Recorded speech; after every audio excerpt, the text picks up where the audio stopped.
كعل علي كلمة داني معجسة أو هدية كتابك إلهي حقيسة كتمة مر الله لمركي كسو وجهان الرماء تكون وريرتد أما قعنت هذا بأرنتو كبحضو أو معناها عجز كودعو مشكلة دو أكاتم بدتو كعل علي أما أرن أتسوقي رجاء أو كاسو ضاي كعل علي وسودك دقياي الله خبيرك أيا لطفك سكوغو معمولا يا الرماء هذا حاول سنتاي استريس كوهيا وفكريسا قولك اسكو سو خيرتay aad u rajayn laadahay dantaada inay lagu xaqiijiyo adoo kelmadan agtaada taalo 24 saac habeen iyo maalin ku celceli wallahi ilaahay haduu ogolaado dantaadu waa xaqiiqoobaysaa muraadkaadana ilaahay waa sahlay kelmadani ku neefso carabkaadana bar kadibna waxaad aragtaa farajka iyo sida ilaahay u ajiibayo xaaladaada assalaamu calaykum waraxmatullaahi wabarakaatuh walaalaha barakaysantaan baa Allah idin xafido waxaa ku soo dhawaataan 10 miisaankiisa wata culayskiisa leh ayaan rabaa halka ka naftayda iyo tiinima inaan kula wadaago arrin cajiib weeye kelmadahan waa hadiyad ka timid kitaabka rabbigeen subxaanahu wa ta'ala kuna socoto qof kasta oo muslima oo mu'mina qof kasto doonaya in ilaahay culayska ku fariistay uu ka dulqaado dhibaatada haysatana uu ka saaro muraadkiisa daahayna u soo dadajiyo ayuu muuqaalkaani ku socdaa saadarteeda like-ta ka iloobi si share gare si ay uga faa'iideystaan walaalaha muslimiinta like-tu waxay ka mid tahay si faafinta khayrka oo aad dhamaanteen markaas ajirka ilaahay xaqiisan ka wada sugayno annagoo isku mid ah oo ka faa'iideysanaya hadiyada noo dhaxtaala kitaabka ilaahay like dheh share dheh walaalaha kale la wadaag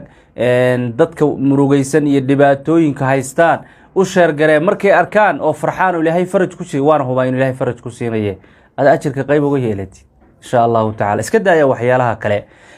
qalbiga qalajiyay qiila waqaala hebel waasaan heblaya waasaan xaqay ka dhacday reebel basaan iska daaya waxaas adduun iyo aakhira karaamo iyo baraka ku heli mayne hebel waa gaal hebel Allah ma naxariisto madaxday hore saas waxaasuna xaqay iskaga tag qalbigiina jilciya raqaa'iqul quluub ka buuxiya إلهي دينتي سبحانه وتعالى سيدا صحة وقدقما دينتي إلهي دادك قار وحي وايسان إن لو قدقمو يعني إن هبل باقالة يهبل الله ومن حريستي يهبل باسان هاي ملحمو يقيل وقال إيو مليه إلهي نوغد ديغي يحانت إلهي نوغد ديغي إني الدين كدكتان با دادك قاركو الدين بواهيستان با waxaasoo dhan ka wareega marka ardaa xun way waa dagal xun way waxaasoo dhan khayrna ku gaarsiin mayaan adduunkaada iyo aakhiradaada muran iyo qiila waqaalad ku noolaanaysa marka dhikriga ilaahay iyo xuska ilaahay iyo ilaahay aayaadkiisa inaad kaalmaysataan iyo muslimiinta inaad malo wanaagsan u malaysaan insha Allah ta'ala khayrkana ugu bishaaraysaan soo aada insha Allah ta'ala awalan waxaan rabaa kelmadahan intaan la wadaagana ma kelmadan inaan idin sheego waxaan ogaan doontaa marka in kelmadda ay sheega awooday leegtahay dhowr qiso ku sugan nin sheekha oo haddada tan nolol aan ku ogaa ayaa wuxuu ka sheekeynayaa hadiyadan kitaabka ilaahay dhaxtaala inta ilaahay ummadu ku caafimaadiyay wuxuu sheegay qof kaliya fariisteen hadoo fiirsada kaliya baa fariisto laga dhaqaya xanuunka halista ilaahay inta haysatana ka dulqaada inta kale ilaahay ma gaarsiiye kaliya baa fariistay wuxuu dardaarmay kelmadan rabbigay subxaanahu wa ta'ala sabab kelmada wuxuu ga dhigay qofka maalin maalmaha kamid ah kaliya loo meeyay in musqusho ku cararay kadibna waxyaalo tira badan ay ka soo baxeen kaliyihiisina u shaqeeyay kelmadan waa hadiyad ilaahay waxa kale oo kamid ah wuxuu sheegay haweeney inay ka soo wacday carigaas iyo Yurub waxay sheegtay 10 sano inay la daala dhacay xanuun hadba xumin markuu ku soo baxo la goynayo kadib uu soo dhalanayo waxay sheegtay muuqaal oo sheekha uga waramay kelmadan in ay aragtay kadibna ku dhaqantay ilaahayna xanuunkii uu qariyay oo baabay waxa kale oo kamid ah uu yarano diyaarad saaran ayaa waxa ay salaamay nin dhalinyaro ah kadibna wuxuu ii sheegay sanado badan murugo iyo mushkilada uu lugaha kala bixi waayay wuxuu yiri bal kitaabka ilaahay waxa iga dardaar bal wax ii sheeg sidee tobanaan dad noo leeyihiin bal kadibna kelmadan uu sheegay wuxuu yiri 2 isbuuc iyo bar kadib way la soo xiriiray markiina lambarkay u qaatay WhatsApp way la soo xiriiray wuxuu yiri alxamdulillah mushkiladihii aan la rafaadayay sanadahaas ilaahay way dhaafiyay ilaahayna way xaliyay arrimahayga tijaabooyinka iyo faa'iidooyinka iyo fadliga lagu helay kelmadan mid la soo koobi kara maaha waxa kamid ah haweeney oo ka sheekeynaysa arrintan haweeneydan waxay ka sheekeysay mashaakil tiro badan oo ila daala dhacaysay mashaakishaas ayada ninkeeda macnaha qoyskeeda dhaxdiisa ayay ka jirtay waxay tiri waagi dambe mushkilahan waxay sababeen inay igu hogaamiyaan inaan go'aan furiin oo ninkan inaan iska furo oo ifur dhaho inaan go'aansaday bay tiri maxaa dhacay haddaba waxay tiri markaan sidaa go'aansaday baan ilaahay baryi jiray subxaanahu wa tacaala kelmadana akhrisan jiray anoo salaatuleylna ku dari jiray maalin malaamaha ka mid ilaahay niyadeyda naxariis buu ku soo riday go'aankii furiinka iyo burburinta qoyskana waa ka noqday hal daqiiqo gudaheed waxay tiri haddada tan noloshaydu waxay maraysaa meeshii ugu dambeysay ee farxadeed ee khayr iyo barwaaqo iyo sugnaansho oo ninkaygan kula noolahay mushkiladna ma jirto waa kelmadan weeye waa hadiyadan ilaahay kitaabka noo dhex dhigay waxaa kaloo ka mid ah qisooyinka arrintaani iyo faa'iidooyinka arrintaani lagu arkay qof ka mid ah muslimiinta wuxuu la daalaa dhici jiray xanuun halis ah kadibna dhakhtarkii dhakhtarka u ahaa waana arrintan ka dhacday sacuudiga dhakhtarkii sacuudiyaanka wuxuu u dardaarmay oo u sheegay kelmadan inuu ku celceliyo qofkan wuxuu yidhi ilaahay idinkiisa waxay ka caawinaysaa in aad ka caafimaadid xanuunka kan wuxuu yidhi ninka dhalinyarada ama qofkaasi muslimka nasteexada markaan qaadatay buu yidhi oo aan laazimay kelmadan har iyo hameen 24 saac waxaa dhacday xanuunkii calaamadihiisii iyo xanuun iyo macnaha dhibaatadiisii inay in yar u yaraatay sadarteed ilaahay inaan barino ilaahay aayaadkiisa ku cararno anagoo niyad wanaagsan waa lagaba maarmaan anagoo khushuuc iyo istuleyn ilaahay subxaanahu wa tacaala xaqiisa u muujinayna oo nimcooyinka rabbi uga mahadnaqayna qisooyinkan iyo arrimahani maxaa ku jira waxa weeye cibradu mashaakishana soo wajahaysa waa inaysan noo sababin inaynu quusanno yaana quusan mushkilad kastoo aan dhex fadhino waxaana markaasi waajiba inaynu tafaa'ul iyo rajo wanaagsan aanu ku noolaano mar walba ilaahayna ku kalsoonaano iyo aayaadkiisa ku celceli kelmadani mucjisada ah oo hadiyad kitaabka ilaahay xagiisa ka timid ah mar allaala markay ku soo wajahaan arrimo aad ku wareertid ama qacantaadaba arrintu ka baxdo oo macnaha cajsi kugu dhaco mushkiladu ay ka tanbadato ku celceli ama arrin aad sugaysay rajo ah oo ka soo dahay ku celceli uu soo degdegayaa allaha khabiirka ayaa lutfigiisa kuugu maamulaya arrimahaada ee si yaqiina ugu celceli insha allahu tacaala arrintan ka warramayo cajaa'ibka qisooyinka tirada badanna leh sidaana u weyna waa maxay waa u xiistay baan rajaynayaa adoo u diyaaran kusiinaya ya qaado walaalaha kalena la wadaagsii sheergare waxa weeye qayb ka mid ah aayad oo quraanka kariimka ku jirta suuratul luqmaan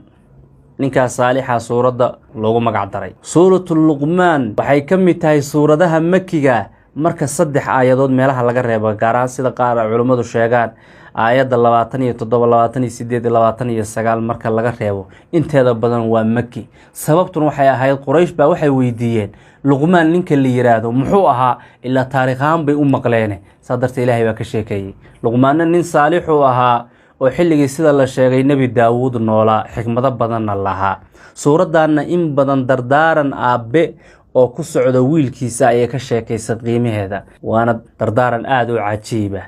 marka suurada barataad ogaanaysa arrimaha ku jira dardaaranka dhexdiisa ayaa arrintaani ku timid oo wiilkiisa u dardaarmayo uu leeyahay yaa bunayya wiilkaygiyo aayadan ka warramaynana waa aayada 16 ee suuratu luqmaan musxafka gurigaada yaala soo qaado oo kala fur aayada 16 suuratu luqmaan jabka yarka ama nuskeerka ugu dambeeyo waay ducaa qoraysid ma ahan kitaabka lagu sheegayo ma ahan wax dheer ma ahan alfaadiisu adag tahay ma ahan waa hadiyad kalaamka ilaahay oo gurigaada yaala waa waxa u murugaysan tahay istreesku ku haya u fakaraysa qolka iskugu soo xirtay aad u rajayn laadahay dantaada inay ku xaqiijiyo lagu xaqiijiyo adoo kelmadan agtaada taala wallahi waan huma dhamaantiin intiina in daawanaysiyo kuwa daawan doona in ereygan iyo kelmadan ka sheekaynayo gurigiina u dhex yaalo qolka jiifka u dhex yaalo fadhiga u dhex yaalo ka fogeyn xafiiskaada u yaala gaarigaada ku dhex jiro markaas istreesisa markaas aad murugoonaysa cajaa'ib waarin la yaab leh marka waxa la rabaa inaynu kitaabka ilaahay aan ka harnay ka dib dhacnay inaynu ka daba orodno isaga danteenu ku jirtaa dhegtiina u raadiciya marka ilaahay wuxuu yiri subhanahu wa ta'ala ya'ti biha Allahu inna Allaha latifun khabir intaas weeyeen tarabno ya'ti biha Allahu inna Allaha latifun khabir 24 saac habeen iyo maalin ku celceli wallahi insha Allah ta'ala ilaahay haduu ogolaado insha Allah ereygaasna waa barakaysanaynaay dantaadu waa xaqiiqoobaysaa muraadkaadana ilaahay waa sahlay adigu inta niyada arintaada ku qabsatid afkaada bar ya'ti biha Allah inna Allah latiifun khabiir yani ilaahay waa keenayaa hada aayada inta macnaheedu ku sheego ilaahay waa keenayaa Allah latiifka khabiirka waxa kale ogaataan aayad kasta iyo duca kasta oo ereyga latiif ama la latiif ama khabiir ama ya khabiir oo ku jiro waa duca xeel dheer waay macna weyn bay ka turjumaysa aayada bilowgeeda ilaahay wuxuu leeyahay asagoo ka xikaayoon inooga soo tabinaya arintii luqmaan iyo wiilkiisa dhexmartay dardaarankii qiimaha badnaa يا بني إنها إن تكن مثقال حبة من خردل فتكن في صخرة أو في السماوات أو في الأرض يأتي بها الله إن الله لطيف خبير سيدا سايدو كتبين ويل كيجيو أرنتو وحاوي أنكو شيغي إدغيسو وحير عددا لك هدي جيران ماشي دونان هيالين دغا حدول سارنادين دولها كدخ جيران سمدا هيالين ميل والبا هيالين وحو waxay doonaan ha noqday ilaahay waa keenay culimada qaar waxay ku fasilaan yaani meeshaad xumaanta ku qarsatay ilaahay waa uu keenin qiyaamo aan lagu xisaabin waxay doontaa noqoto wanaagi sidoo kale faman ya'mal mithqala dharratin khayran yara waman ya'mal mithqala dharratin sharran yara dantaadu iyo muraadkaada aad ka fakaraysaa ka fog meeshu joogaba ilaahay waa keenay caafimaadkaada meeshu joogaba ilaahay waa keenay shaqadaadu meeshay joogtaba ilaahay waa keenay oo fiirso dantaada meeshay joogtaba ilaahay waa keenay saas way macnaheedu halkaas laga istinaasay laga dugsanaya aayadan macnaheedu waxa weeye ilaahay wax walba jiritaankiisu og yahay iyo meesha ay joogaan iyo meesha yaalaan xajmiga iyo tabartu doonaba shayga hal ekaade dhul iyo cir meesha doonaha ku sugnaade culays iyo fudayd wuxuu doonaba ha noqdee waxayna tan ka turjumaysaa i'tiraaf adoonka ilaahay oo i'tiraafayo tabar daradiisa iyo ilaahay inuu qirayo awood iyo cilmi dhameystiran waxa doonaysi si Allah kuugu xaqiijiyo kelmadani ku neefso carabkaadana bar kadibna waxaad aragtaa farajka iyo sida ilaahay u ajiibayo xaaladaada arimaha farahaada ka baxay waxaad kari weyday culayska ku fuulay arinta ka dhuntay wax walba وآخر إن شاء الله تعالى يأتي بها الله إن الله لطيف خبير يأتي بها الله إن الله لطيف خبير يأتي بها الله إن الله لطيف خبير يأتي بها الله إن الله لطيف خبير خلاص أشكر دماتي أدبا وما سنتين الله إذا حفظه ورأيه سعود ربك هيدا بركة ملك استجوك دنبا ولا الله كلا لو ذاك سي شير قرية بيج كيننا سو فلو قرية والله قرية